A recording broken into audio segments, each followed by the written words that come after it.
Shri P K. Basheer 10 minute അങ്ങേക്ക് സംസാരിക്കും. Sir, ആളില്ലാത്ത പോസ്റ്റിക്ക് ഗോൾ അടിക്കണ എന്റെ പ്രസംഗം. കാരണം എന്താ അറിയോ, 19 മന്ത്രിമാർ അവിടെ ഇല്ല, ധനകാര്യമന്ത്രി ഇല്ല. ഇങ്ങക്ക് എവിടെയാണ് ഒരു ജനാധിപത്യ ബോധം ഉള്ളത്? ആർക്കാണ് എന്ത് മന്ത്രിമാര്? ധനകാര്യമന്ത്രി അല്ലേ മറുപടി പറയണ്ടേ? നിങ്ങൾ ആരെങ്കിലും പോയി അവിടെ പറയോ? ആരില്ല, ഇല്ല, വെറുതെ പറയണ്ട, ഇരുന്നോളെ അവിടെ. ഞാൻ ഇങ്ങനെ കരുത് ഉരുളണ്ട. സർ സർ, കേന്ദ്ര ബഡ്ജറ്റ് നമുക്ക് എണ്ണ എടുത്ത് ഏൽപ്പിച്ചു തന്നു. സംസ്ഥാന ബഡ്ജറ്റ് ബാലഗോപാൽ അത് കുളിപ്പിച്ച് തന്നു. ഇതൊരു പോയിന്റ് ഇല്ല. പൊന്നാരി സുബാൻ അവിടെ ഇരിക്ക്. സർ, ഈ ബഡ്ജറ്റില് സർ, ഈ ഗവൺമെന്റ് സർ എന്താ നിങ്ങൾ പറയണത്? പെൻഷന്റെ കുടിശ്ശിക സമയബന്ധിതമായി കൊടുക്കും എന്നാണ് ധനകാര്യമന്ത്രി പറയുന്നത്. Please down. സർ, സമയത്ത് കൊടുക്കാത്തതിനെയാണ് സർ കുടിശ്ശിക എന്ന് പറയുന്നത്. അത് സമയബന്ധിതമായി കൊടുക്കും എന്നാണ് മന്ത്രി. എന്തൊരു ഏർപ്പാടാ! നിങ്ങൾ ആരോടാ അതൊക്കെ പറയണത്?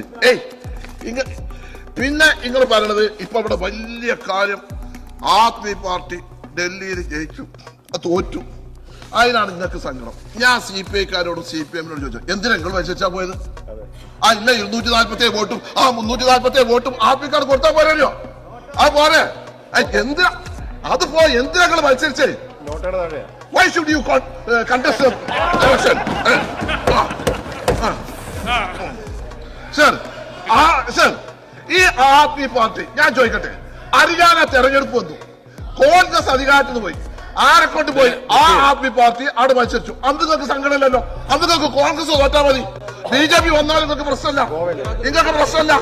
അല്ല, ഗോവയില് ആദ്മി മത്സരിച്ചു, കോൺഗ്രസ് തോറ്റു, BJP അന്നൊന്നും ഈ വിലാപം അവിടെ കേട്ടിട്ടില്ലല്ലോ, അന്ന് കേട്ടില്ലല്ലോ. ഗുജറാത്തില് ആദ്യം മത്സരിച്ചു, ഗുജറാത്തിൽ കോൺഗ്രസ് തോറ്റു, അവിടെ നിങ്ങൾക്ക് വികാരം ഉണ്ടായിട്ടില്ലല്ലോ. എവിടെ ഇങ്ങക്ക് ആത്യന്തികമായ ലക്ഷ്യം ഞങ്ങളെ സംബന്ധിച്ചിടത്തോളം ക്ലിയർ ആയിട്ട് പറയാ, ആ ആദ്മി പാർട്ടിയും BJP-യും ഒരു നാണയത്തിന് ഒരു ഇതാണ്, രണ്ടു കറക്കാം. ഞാൻ ചോദിക്കട്ടെ, നിങ്ങൾ പറഞ്ഞതിന് എങ്ങനെ താങ്ങുക? നിങ്ങൾ ചോദിക്കുക, കോൺഗ്രസുമായി സഖ്യമില്ലാന്ന് ഡൽഹി മുഖ്യമന്ത്രിയായിരുന്ന കെജ്രിവാളല്ലേ പറഞ്ഞത്? പിന്നെ ഞങ്ങൾ ഈ കോൺഗ്രസ് കോൺഗ്രസ് വലിയ പാർട്ടിയാണ്. ഞാൻ ചോദിക്കട്ടെ, ഇനി കമ്പ്യൂട്ടർ CPI-ക്കാരോടില്ല, നിങ്ങൾ അവിടെ ഇല്ല. ഞാൻ ചോദിക്കട്ടെ CPM-മാരോട്, ബംഗാളില് ഇങ്ങളെ തോൽപ്പിച്ചത് തൃണമൂല. ആ ബംഗാളില് തൃണമൂലിനെ തോൽപ്പിച്ചപ്പോ നിങ്ങൾ തൃണമൂലിനെ തോൽപ്പിക്കാൻ വേണ്ടിയിട്ടാണ് ആരെ കൊടുക്കുന്നത്? കോൺഗ്രസിന്റെ കൊടുക്കുന്നത്. തൃണമൂല് തോറ്റാ രാജ്യവന് BJP. പിന്നെന്താ ഈ പറയാം? ഇന്നത്തെ പറയാം. അതുകൊണ്ടില്ല, ഇന്നൊക്കെ വൈകി വന്ന ബുദ്ധി ഉണ്ടാവുള്ളൂ. ഇപ്പൊ നിങ്ങൾ എടുക്കാൻ പോണത് വിദേശ സർവകലാശാല. ആ വിജിൻ അവിടെ ഉണ്ടോ?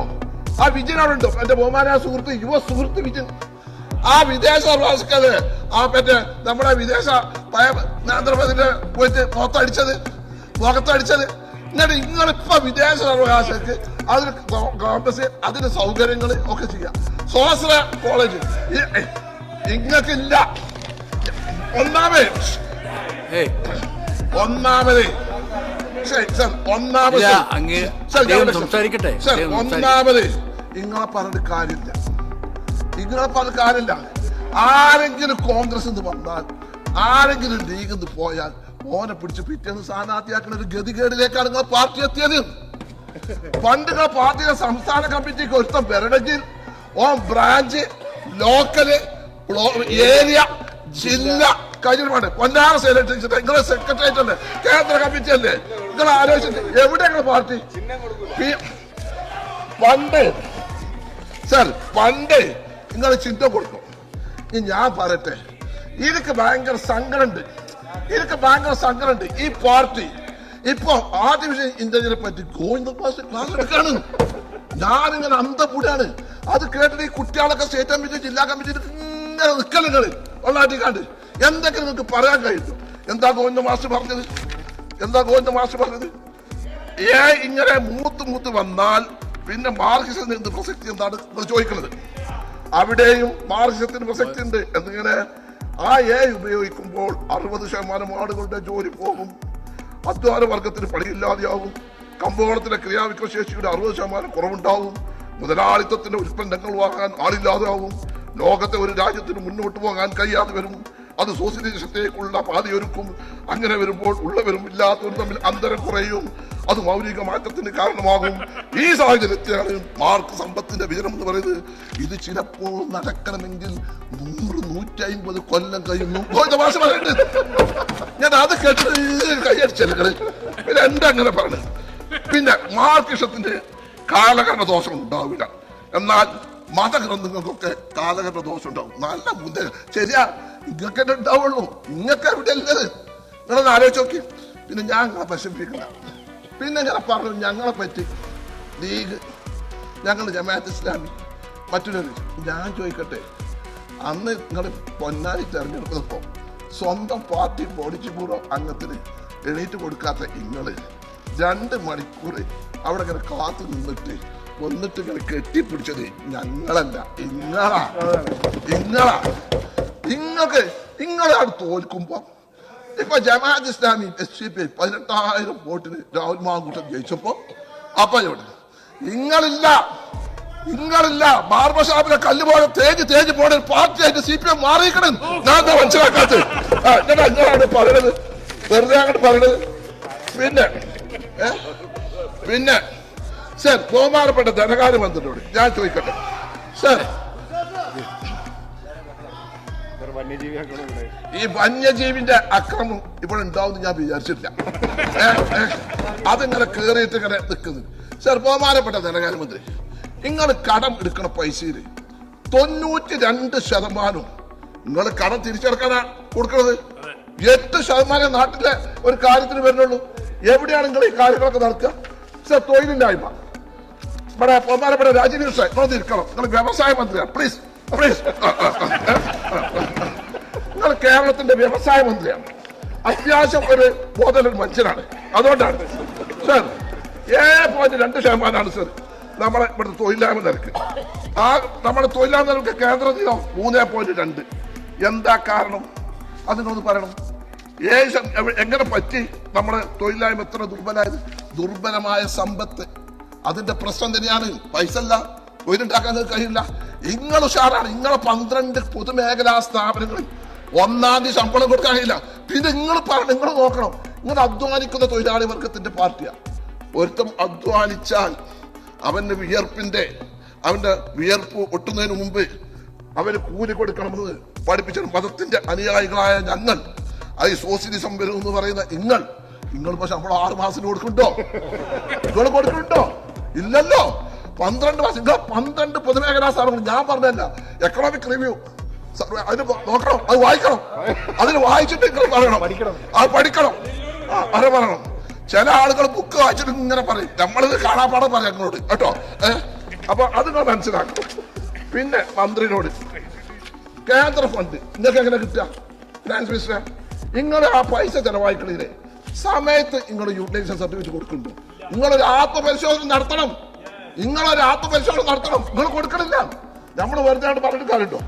ഇതൊക്കെ ഞാൻ പറയുമ്പോൾ സൈലന്റ് ആയി. നിങ്ങൾക്ക് മനസ്സിലായി ഞാൻ പറഞ്ഞൊരു പോയിന്റ് ഉണ്ട് കേട്ടോ. സർ, പിന്നെ സർ, ലൈഫ് പദ്ധതിക്ക് 1160 കോടിയായി പ്രഖ്യാപിച്ച് കഴിഞ്ഞ പ്രാവശ്യം. ഇപ്പോ കഴിഞ്ഞ തവണ 750 കോടി പ്രഖ്യാപിച്ചു. 25% മാത്രമാണ് ചെലവഴിച്ചത്. നിങ്ങളിങ്ങനെ പറയല്ലാതെ എവിടെയാണ്? പിന്നെ ഈ ധനകാര്യമന്ത്രിയോട്, നിങ്ങൾ ഒരു ധനകാര്യമന്ത്രിയാണ്, നിങ്ങൾ നല്ല മനുഷ്യനാണ്. പക്ഷെ അന്നേരം മുനീർ സാഹിബ് പറഞ്ഞ മതി സാർ, നിങ്ങള് ഭരണപക്ഷിയാണ്. അതിപ്പോ എല്ലാവർക്കും ഉണ്ടാവും. ഭരണകക്ഷിക്ക് ഒരു നീലുണ്ടാവും. ഇപ്പൊ നമ്മളിപ്പോ എന്തൊക്കെ പറഞ്ഞാൽ നമ്മൾ പ്രതിപക്ഷത്തായി പോയി. പക്ഷേ ഒരു 55% 60% എടുത്തിട്ട് ഒരു 40% ഓർക്ക് കൊടുക്കേണ്ട അദ്ദേഹം ഞങ്ങൾക്ക് തരണ്ടേ? നിങ്ങളതാ ചെയ്തത്. നിങ്ങൾ ആലോചിക്കണം, ഇബ്രാഹിം കുഞ്ഞ് കേരളത്തിന്റെ പൊതുമരാമത്ത് വകുപ്പ് മന്ത്രി ആയിരിക്കുന്ന കാലഘട്ടത്തിൽ അന്ന് ഗ്രാമീണ റോഡ് വന്നപ്പോ അന്ന് 5 കോടി രൂപ കൊടുത്തപ്പോ ആ 5 കോടിയിൽ ഇങ്ങക്ക് 3.5 കോടി ആയപ്പം എന്റെ ബഹുമാനായ സുഹൃത്ത് വിദ്യാഭ്യാസ മന്ത്രി ശിവൻകുട്ടി അടക്കം വന്നിട്ട് PK കുഞ്ഞാലിക്കുട്ടി സാഹിബ് അന്ന് കേരളത്തിന്റെ വ്യവസായ വകുപ്പ് മന്ത്രി മുസ്ലിം ലീഗിന്റെ അസംബ്ലി പാർട്ടി ലീഡറായിരിക്കുന്ന സമയത്ത് പറഞ്ഞു.